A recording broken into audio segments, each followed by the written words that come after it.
Yes, you guys, welcome back, man. How you guys are doing this evening? I'm Nini FC, this is Blue Lions TV, and today, you guys, of course, we have some more news to break down and discuss today.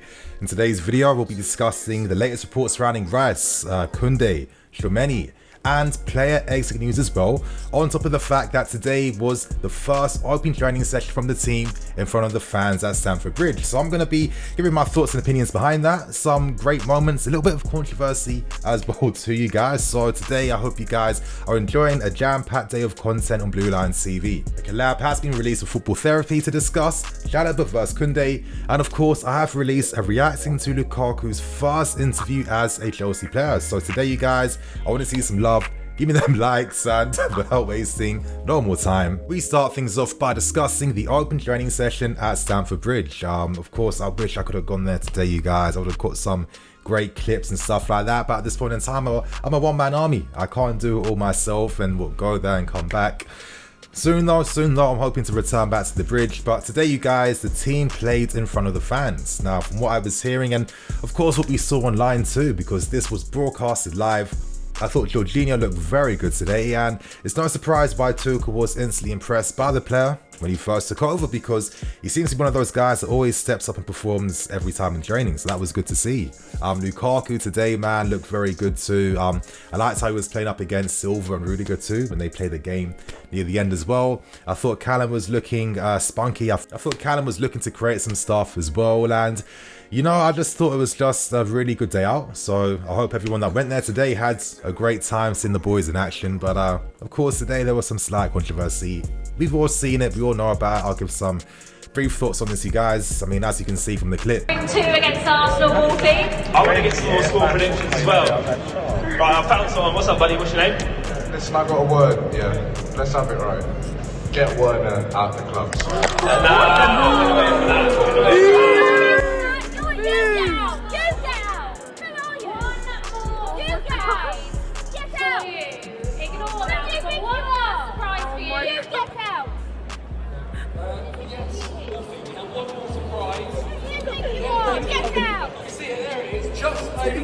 I mean, come on, that's not what we're doing this season. I mean, you know, we've won the Champions League, we're on the rise, we're ready to tackle and win the Premier League this season, and this type of Twitter nonsense don't have to be there in the stadium. I'm sorry, it comes across as immature, it comes across as entitled, and these are things I hate in grown men.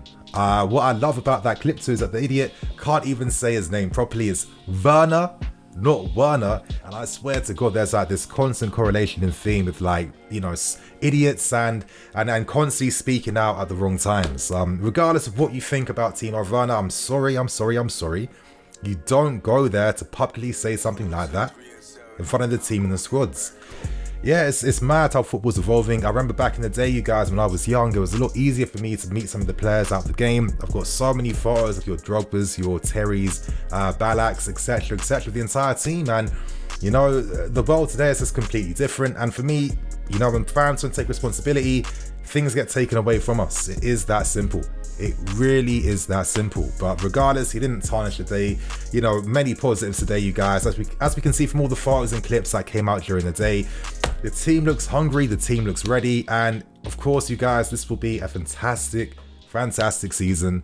I'm so gassed. I'm loving that black training kit the guys are wearing too, and I might even get another one, you know. I'm not gonna lie to you. So right now, we move on to the other news stories today, you guys, and we discuss the latest surrounding Jules Kounde, because there are so many interesting reports coming out at this point in time, quite conflicting. And the main report is, we still have not made an official bid for Kounde. Yes, we have agreed personal terms, we have agreed the 5-year contract too, and Kounde does want to come, does want to play, and does want to sign for us. But we haven't made that move yet, because we aren't paying the price of year one. Now, part of me feels, and I think we have to constantly remember this as fans, but we are synonymous with timing. Timing is key. Could Marina be thinking, I still need to get rid of a defender first? The plan may be this, you know, we must get rid of the defender first. We must, before we think of doing anything in the team for this season.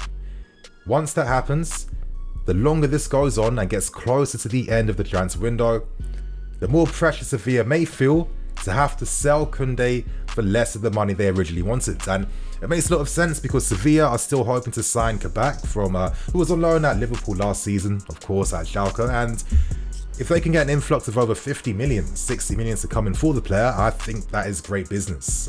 Let's see what happens on this front, you guys. But I still feel there's another possibility that we may not be in the market for another defender and could turn our attention towards a midfield player instead.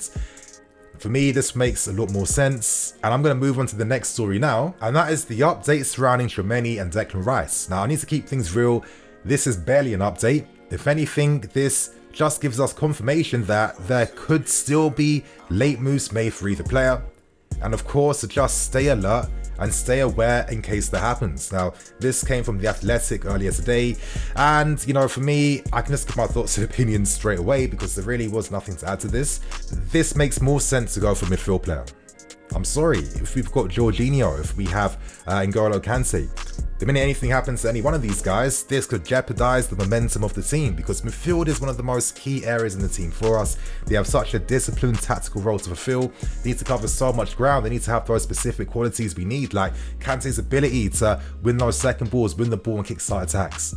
Jorginho's ability to dictate the game, of course, play players between the lines and set that tempo. These are qualities important for the infrastructure of how this team works. So for me, I definitely think that we need to manage the minutes of both the George and Kante by signing an additional midfield player. A midfield player that can do both, that can cover that ground, that can play between the lines, that can break the lines, and of course has that technical and tactical ability. So no surprise, Tchouameni or Declan Rice will be the main ones I want to sign. Without a doubt, no other players over these guys, because we need to manage the minutes carefully for Kante and Jorginho. I mean, imagine we sign Declan Rice. There'll be games where we're playing Jorginho and Rice. There'll be games where we're playing Kante and Rice. There's games where maybe Rice gives us the opportunity to play in a midfield three.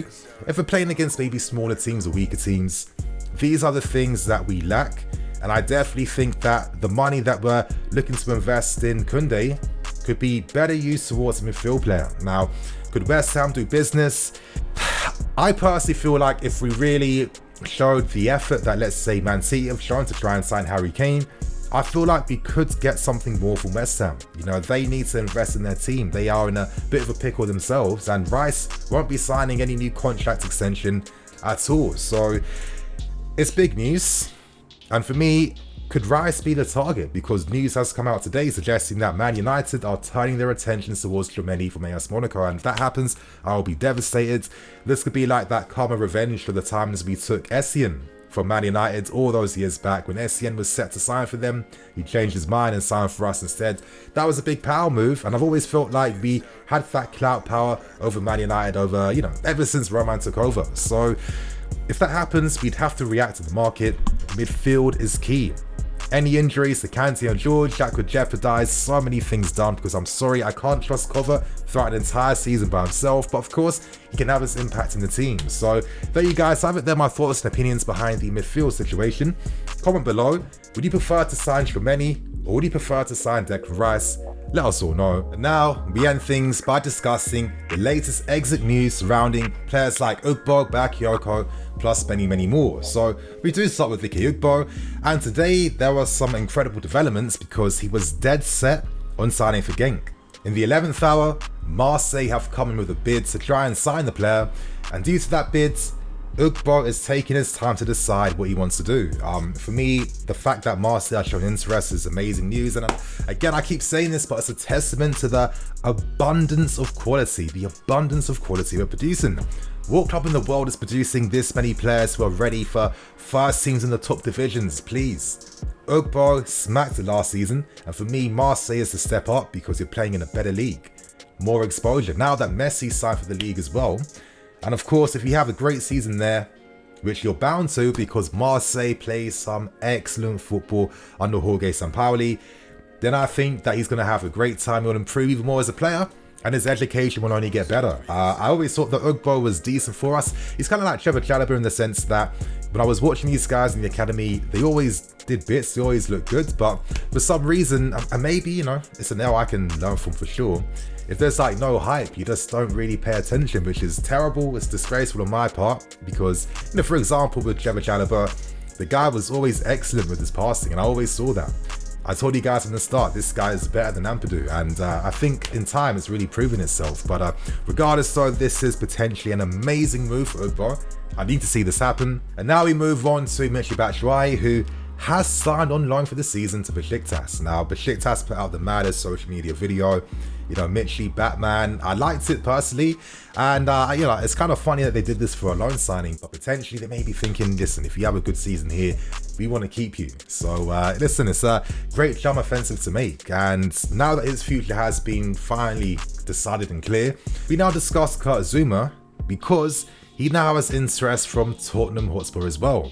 Now, this news was broken by Sky Sports, and the reality is Zouma prefers to stay in London. We've tried to use him as part of the deal to sign KOUNDE from Sevilla, but he doesn't want to go. You guys know the story. Family reasons, stays in London, the end. But with West Ham, they just can't afford him. Zouma hasn't been impressed by the financial offer offered to him, and they haven't met the club's valuation as well. So who knows what's going to happen with that deal. However, reports are saying that don't give up on things right now, give it more time. Today though, Tottenham's interest in surface, and I can completely understand why they want him. I mean, last season they've shown interest towards Rudiger and him as well. You know, they need a defender in the market, and you know, I think Tottenham could be like a decent move for him, but that's me thinking with my head. As a fan, my heart, absolutely not. I can't see that happen. And the club legend himself and John Terry made it clear to Zouma that you don't want to go there. Zouma, don't kill that Zoomance. Don't sign for Tottenham. You guys, we move on, and we move on to Ethan Ampadu. Now, Ampadu's had some late interest from Newcastle, who are hoping to sign him on loan for the season. They had some great success last Jan when they signed Lukaku on loan.